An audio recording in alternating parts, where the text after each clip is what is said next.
मैंने teaching profession से switch किया है बिजनेस की तरफ से। जो मेरा छोटा मोटा ये शॉप है, मेरी यही कोशिश है कि सोसाइटी को भी हेल्प हो और सोसाइटी भी मेरे लिए कुछ हेल्प करे। जो हमारा इस्लाम भी बोलता है कि उतना ही रखो जिसमें आपका ये हलाल रिज़्क है, उतना भी मत कमाओ जो हराम के। तिजारत एक हलाल पेशा है, लेकिन हम उसको गलत वे पे अगर ले जाएंगे वो हमारे लिए हराम हो जाता है। आदाब, आप देख रहे हैं आवाज द वॉइस और मैं हूं आपके साथ यास्मीन खान। आवाज द वॉइस पे आपको उन लोगों से मिलाते हैं जिन्होंने सोसाइटी के लिए कुछ बेहतर किया है, और आज इस इंटरव्यू में आपकी मुलाकात कराएंगे एहसन यूसुफ से। वो पेशे से एक एंटरप्रेन्योर है, इससे पहले टीचर भी रह चुकी है, लेकिन आज सोसाइटी के लिए बहुत अच्छा काम कर रही है। एहसन, बहुत शुक्रिया आपने अपना वक्त दिया। वालेकुम अस्सलाम। आपसे जानना चाहूंगी कि आपकी जो शॉप है, जो आपने ये बिजनेस स्टार्ट किया है, कश्मीर में जो वेडिंग्स होती है बहुत महंगी होती है, तो काफी लोग अफोर्ड नहीं कर पाते हैं लहंगा, ज्वेलरी, बाकी चीजें जो इवन रेंट पे भी लेते हैं। तो किस तरह से ये आइडिया आया कि आप डिस्काउंटेड प्राइसेस पे उन लोग लड़कियों की हेल्प करते हैं जिनका कोई सहारा नहीं? एक्चुअली जब मेरी खुद की भी वेडिंग थी उस टाइम भी मुझे ऐसा लगा था कि जो लहंगा वगैरह है वो मुझे बहुत ही हाई रेंज पे अवेलेबल हुआ उस टाइम। लेकिन ये चीज़ें जब मैं स्कूल में थी, मैंने अल्हम्दुलिल्लाह 8 साल कश्मीर हार्वर्ड में टीचर रह चुकी हूँ। उसके बाद मैंने मेरा कुछ इशू था बच्चे की पैदाइश के टाइम, मैंने 1 साल ब्रेक लिया। फिर मैं बहुत अच्छे स्कूल में गई जहाँ मैंने बहुत कुछ सीखा। अंडर इशफाक खान के मैंने काम किया है, हिल टॉप गांदरबल में आता है वो। तो वहाँ भी मेरे ज़िंदगी के वो 8 साल बहुत तजुर्बाकार रहे। तो फिर कुछ इशू हुआ, जो मेरी सास थी मरहूम, मतलब मेरी जो सास थी, उन्होंने मेरी ज़िंदगी में एक माँ का रोल अदा किया। वो एक्सपायर हो गई अनफॉर्चुनेटली, और उस ऐसे सफ़र में गई जहाँ एक दिन सभी को जाना है। तो जिस वजह से मुझे अचानक से ये डिसीजन लेना पड़ा कि मुझे अपनी जॉब, टीचिंग जॉब मुझे छोड़नी पड़ी। कि जिसके खिलाफ मेरे ससुर भी थे, ननद भी थे, वो मानते नहीं थे, लेकिन घर में ऐसा कुछ हुआ, क्या मतलब बिल्कुल हाँ रिस्पॉन्सिबिलिटी आ गई, और घर में कोई था भी नहीं, मेरी देवरानी भी एक्सपेक्टिंग में थी। तो जिस वजह से मुझे हालात ने नहीं किया, तो फिर मैंने उस टाइम मुनासिब समझा ये वक्त मैं अब अपने घर को दूं। लेकिन वो 1 साल के ब्रेक में मैंने बहुत सोचा कि मैं शायद घर में बैठने के लिए नहीं बनी हूँ, तो मुझे कुछ करना चाहिए। क्योंकि माशाल्लाह से मेरे 3 बच्चे हैं, तो उनको लेके उनको वक्त दूं, अपने ससुर को, अपने घर वालों को। मतलब सबसे बड़ी बात होती है कि हम अपनी फैमिली को क्या दे रहे हैं। ठीक है, हम स्कूलिंग, मेरा फेवरेट पेशा था टीचर, कि हम लोग बच्चों के साथ, मैं भी बच्ची बनती थी, वो बढ़ते थे, ऐसा लगता था कि कुछ अच्छा लगता था, हर दिन नया सीखना। ऐसा लगता था मैं कभी बुढ़िया ही नहीं होंगी, कि हर दिन नया सीख रही हूँ, उनके साथ एंजॉय करना, नए नए मसले। लेकिन मुझे वो अपना फेवरेट काम छोड़ना पड़ा, क्योंकि मतलब family comes first, I think so. चाहे उसमें अपने बच्चे आए, ससुराल आए, मायके आए, फैमिली है। यही अल्लाह पाक ने हमें पहले बोला कि आप पहले अपनी रेस्पॉन्सिबिलिटीज, एक औरत होने के नाते उस पर बहुत रेस्पॉन्सिबिलिटीज होती है। तो मुझे लगता था मैं अपने शौहर को, अपने बच्चों को, अपने घर को कम वक्त दे रही हूँ, कम वक्त। क्योंकि सुबह 7 बजे निकलना और शाम 5 बजे एंटर करना, चाहे मैं जितना भी करके निकलूं, फिर कम पड़ ही जाता था। तो उसके दौरान उस साल में मैंने सोचा क्या करूं। तो मुझे बिजनेस, बचपन से ही मेरा ये क्लिक होता था कि बिजनेस में जाऊं। तो मैंने फिर सोचा कि क्यों ना ऐसा कुछ करूं जो मैं बिल्कुल, मतलब यहाँ बहुत सारी शॉप्स ऐसे भी होती, बहुत जगह में होता भी है, हाई फाई शॉप्स है हमारे, जहाँ वो 1 सूट के पीछे 3 सूट का मुनाफा रखते हैं। तो मैंने, जो हमारा इस्लाम भी बोलता है कि उतना ही रखो जिसमें आपका ये हलाल रिज़्क है, उतना भी मत कमाओ जो हराम के। तिजारत एक हलाल पेशा है, लेकिन हम उसको गलत वे पे अगर ले जाएंगे वो हमारे लिए हराम हो जाता है। तो उस हिसाब से मैंने स्टार्ट किया कि मैं ज्वेलरीज थोड़ी रखूं, लहंगा रखूं, जो चीज़ मतलब हमारी सोसाइटी में जो हमारी बहनें हैं, जो एफर्ट जैसे मैं अपने टाइम पे नहीं कर पाई, फिर अल्हम्दुलिल्लाह जिनके घर में जा रही थी ब्याह के, वहाँ से मुझे ऐसा ही ऑर्डर आया कि आप शलवार जम्पर पहने। तो अल्हम्दुलिल्लाह मुझे लहंगे की जरूरत नहीं पड़ी, तो कि मैं दुल्हन बन के मैंने अपना ही जोड़ा बनाया। वो जोड़ा आज तक मेरी मेमोरी में है। ठीक है। तो इसीलिए मैं यहाँ लहंगे मैंने रखे हैं, बहुत अच्छे अच्छे राजवाड़ी टाइप के लहंगे। बिल्कुल अगर मार्केट में उनकी 16,000 अभी मार्केट रेट है, मैं उनको बिल्कुल 50% क्या, मैं उनको 30% में दे रही हूँ, बिल्कुल लेस रेंज में। मेरे पास कुर्तियाँ है कश्मीर आर्ट, बिल्कुल मुनासिब रेट में, कि जो मैं भी थोड़ा बहुत अपना चला सकूं और जो लेने वाले हैं वो भी उनकी भी मदद हो जाए। एक लेडी के लिए शहर खास में अपना स्टोर खोलना एक बहुत बड़ी बात है। लाइक फैमिली की रिस्पॉन्सिबिलिटी, हस्बैंड का ट्रस्ट भी मेंटेन करना जी एग्जैक्टली, सारा कुछ वही है। बहुत चीजें बोलने वाले होते हैं। तो जैसे आप स्टोर पे बैठते हैं तो एज अ फीमेल क्या कभी आपके हस्बैंड ने एतराज किया इस चीज? नहीं, एक्चुअली जो मेरे हस्बैंड है वो फैमिली मैन पर्सन है। मेन चीज होता है घर का हेड। जैसे पहले मेरी सास मरहूम थी, वो इस मिजाज की थी, वो बोलती थी आप बच्चे छोड़ो, आप निकलो, आपको जॉब नहीं छोड़नी पड़ेगी। मतलब मेरी जिंदगी में अगर कोई चीज मैं लाइफ में अपनी मिस करती हूँ वो मैं अपनी सास को करती हूँ। नो डाउट हम में बहुत बार नोक झोंक, बातचीत, लड़ाई झगड़ा वो बहुत कुछ होता था, मगर वही सबसे खूबसूरत पल था मेरी लाइफ का। लेकिन वो मुझे घर में बैठने नहीं देती थी, जबकि मेरी खुद की सोच थी मेरी एंगेजमेंट होगी मैं जॉब छोड़ूंगी, बट शी नेवर। उसने बोला स्कूटी लाओ, फिर मैंने बोला मामा मैं स्कूटी लाऊं, मैं सीखूं, बोला हाँ सीखो। जैसे कि ये एरिया माना जाता है, यहाँ बहुत कंजर्वेटिव लोग भी रहते हैं, मतलब उतने इलिटरेट ही है, लिटरेट नहीं है। तो उन पर उंगलियां उठी कि आपकी सास जो मेरे ससुर है वो मौलाना है, इमाम है, कि आपकी बहू। लेकिन पर्दे के अंदर मुझे सबसे बड़ा सपोर्ट हस्बैंड से भी ज्यादा पहले मेरी सास ने, लेकिन इस टाइम वो नहीं है अनफॉर्चुनेटली, तब मुझे कोई गम नहीं था। उसके बाद मेरे ससुर ने किया, जो मेरे पापा से बढ़कर है, मेरे अबूजी ने किया। उन्होंने बोला पर्दे के अंदर आपको जो करना है, अगर आपको यही पसंद, उनको पसंद था मेरा ज्यादा टीचिंग करना, लेकिन जब मैंने उनको बोला कि बच्चे सफर कर रहे हैं, ये हो रहा कि मैं चाहती हूँ मैं शॉप खोलूं, तो उन्होंने ही मुझे वो लेके दिया, उन्होंने सपोर्ट किया, जिसकी वजह से अगर मेरे हस्बैंड चाहते भी एतराज करना नहीं कर पाते, क्योंकि उनको हेड ऑफ द फैमिली जब हमारा ऐसा है अल्हम्दुलिल्लाह, तो फिर उनका सपोर्ट रहा। फिर मेरी ननद है, उसने भी मोटिवेट किया सबको, नहीं इसमें क्या है, ये घर के नजदीक है, घर का काम भी करेगी, बच्चे स्कूल जाएंगे, फिर क्या करना दिन भर, तो अच्छी बात है अगर ये पर्दे में आ रहे। और मोहल्ले में मेरे ससुर देखते हैं 4 टाइम आके, मेरी ननद आती है, मेरे हस्बैंड का तो कोई सवाल नहीं, वो मेरा हस्बैंड नहीं फ्रेंड ज्यादा है। हाँ, मैं उनके साथ सारा कुछ मतलब डिस्कस कर सकती हूँ, बोल सकती हूँ। अगर मैं उनके सामने अपने पॉइंट ऑफ व्यूज रखती हूँ वो अंडरस्टैंड करते हैं। अगर वो एतराज भी करते हैं एट द एंड वो मेरा ही सुनते, नहीं तुम सही बोल रही हो।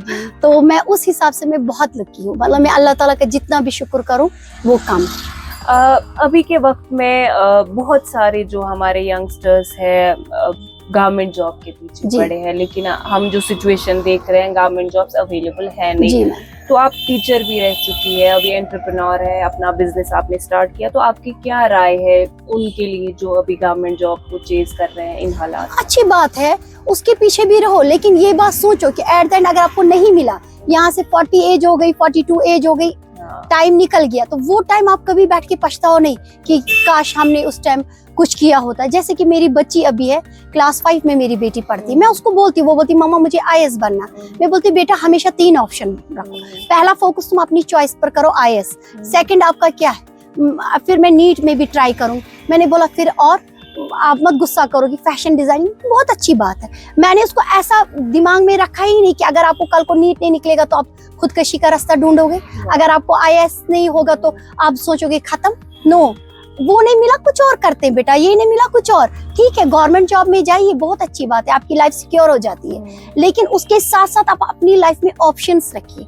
जब मैंने जॉब छोड़ी तो मैंने यहाँ पर मतलब बेकिंग का कोर्स किया, मैं लोगों से डिलीवरीज लेती हूँ, मतलब मुझे एक्चुअली नेचर में भी होता मैं बैठ नहीं सकती नहीं तो ऐसी बात नहीं, अल्हम्दुलिल्लाह हम खाते पीते घर के, खाना तो अवेलेबल हर लड़की को होता है, शादी के बाद भी और शादी से पहले भी, माँ बाप भी उसको लाडली बन के पालते, और अगर उनकी तकदीर अच्छी हुई तो अल्हम्दुलिल्लाह तो ससुराल भी ऐसा नहीं, अगर खराब ससुराल भी किसी को मिला तो खाना पीना तो अवेलेबल होता है, छत भी होती है, कपड़ा भी होता है, लेकिन उसके मजीद भी सितारों से आगे जहां और भी है, अभी इश्क के इम्तिहान और भी है ना। जिसने ये सोचा ना कि मुझे रुकना नहीं है, आगे बढ़ना है, मतलब मुझे कई लोगों ने, कई फ्रेंड्स ने, तुम्हारा बस तुम अब बच्चे हैं कैसे करती हो, वो ये बच्चे चले गए, अब 5 बजे तक क्या करूं, सुबह नमाज के टाइम सारा काम तो हो गया, अब आगे क्या।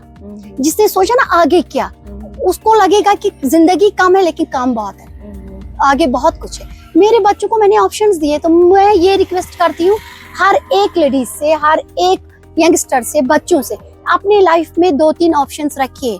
नीट नहीं निकला कुछ और सही, कुछ नहीं तो कुछ और सही, और नहीं तो और सही, मेरा यही मानना है। अब आप बिजनेस वुमेन हैं, तो Exactly. जितना भी आप खरीदते हैं आउटफिट्स वगैरह, तो आपको वेंडर्स के पास भी जाना होता जी। है, या जितना भी फाइनेंस वगैरह आप देखते हैं, तो किस तरह से ये सारा प्रोसेस होता है एज अ फीमेल, किस तरह से हैंडल करते हैं? एक्चुअली मैं क्या करती हूँ, मैं पहले सोचती हूँ कि पब्लिक की क्या डिमांड है। जितना जितना मैं भी, मेरा नया ही शॉप है, अभी 2-4 महीने ही हो गए हैं मुझे। बकरीद के बाद, मतलब मैंने ये स्टार्ट नहीं किया, अभी छोटी ईद के बाद ही अच्छे से चला। तो जो जो मुझे अभी आता जाता ना पैसा, थोड़ा थोड़ा सा, मैं उसी को इन्वेस्ट वापस कर रही invest हूँ। कर रही हूँ। मतलब मैं खुद के पास कुछ नहीं रखती हूँ। अगर मुझे 1000 आया, मैं चाहती हूँ ये 2000 कैसे बने, उसको मैं इन्वेस्ट कर रही हूँ। फिर मैं, जरूरी नहीं है कि हर किसी का हाई फाई बैकग्राउंड हो, हर किसी का मतलब फैमिली बैकग्राउंड हो, या मायके का सपोर्ट हो, या ससुराल का सपोर्ट, या हस्बैंड का सपोर्ट। क्योंकि हमारे माशाल्लाह से 3 बच्चे हैं, तीनों ही रेपुटेड स्कूल में पढ़ते हैं। मेरी बेटी ग्रीन वैली में, इसी तरह मेरा बेटा है, एक और बच्चा भी है छोटा सा। आजकल के अगर एक डॉक्टर के फीस जाएंगे तो 1500 से कम तो नहीं होगा। नहीं है, बिल्कुल। तो वो चीजें अब मेरे हस्बैंड, क्योंकि मैंने भी जॉब छोड़ दी, मैं भी सैलरी लेती थी, उस पे मैं क्या बोलूं, मैं भी अपने मतलब बच्चों की चीजें, ख्वाहिशें वगैरह छोटी बड़ी हर एक घर में होता है, लेकिन अब वो सब कुछ अचानक मेरे हस्बैंड पे ही आ गया ओवरऑल। ठीक है, तो अब मुझे लगता है कि अब मैं उनसे और मजीद पैसे नहीं बोल सकती कि अपनी डिमांड्स, मुझे माल लाना है, मुझे ये करना। अब मेरा में जो है थोड़ा है, मैं उसी को आगे, हाँ, क्योंकि अब जितनी भी लेडीज मेरे पास आती हैं, मतलब इंस्पायर होती हैं, बोलती हैं नहीं अब हम आप ही के पास आएंगे, आपको आप जेन्युइन रेट देते हो। तो जिस वजह से मुझे लगता है कि आज थोड़ा है, अल्लाह ताला ने चाहा तो, क्योंकि उसकी चाहत के बिना कुछ नहीं होता। हमारी चाहत भी तभी काम करती जब हम उसकी चाहत पे चले। जब उसकी चाहत होगी तो और भी कुछ अल्लाह ताला इंतजाम करेगा। बिल्कुल। अब आखिर में आपसे ये पूछना चाहूंगी कि कई सारी ऐसी लड़कियां होती है जो यतीम होती है या फाइनेंशियल तौर पे सिक्योर नहीं होती है, तो उनके लिए क्या मैसेज रहेगा और किस तरह से आप उनके लिए हेल्प कर सकते हैं? मैं क्या हेल्प कर सकती हूँ, अल्लाह ताला मदद करने वाला है सबकी। लेकिन अगर वो मुझ तक, मेरी आवाज़ अगर उन तक पहुँच रही है, और अगर उनको मतलब मैरिज के सिलसिले में कुछ लहंगा वगैरह चाहिए, ज्वेलरी चाहिए, तो मुझसे जितना हो सकेगा, क्योंकि मेरे बुरे टाइम में भी मुझे अल्लाह ताला ने बंद नहीं किया, और इंशाल्लाह अल्लाह को जो पुकारता ना उसको कोई नहीं बंद कर। कोई नहीं, शायद मेरी आवाज़ किसी ज़रूरतमंद तक पहुँचे और वो मेरे पास पहुँचेगी, वो लड़की मेरे पास पहुँचेगी, वो बेटियाँ मेरे पास पहुँचेगी। मुझसे जितना हो सकेगा आई विल डू। मैं यहाँ पर हूँ, I am here for them. या अगर कोई एक बच्ची आई परसों मेरे पास, वो भी वुमेन्स कॉलेज में है, पीजी कर रही है साइकोलॉजी में। मैंने बोला ये मेरा फेवरेट सब्जेक्ट रहा है, साइकोलॉजी, फिलोसफी।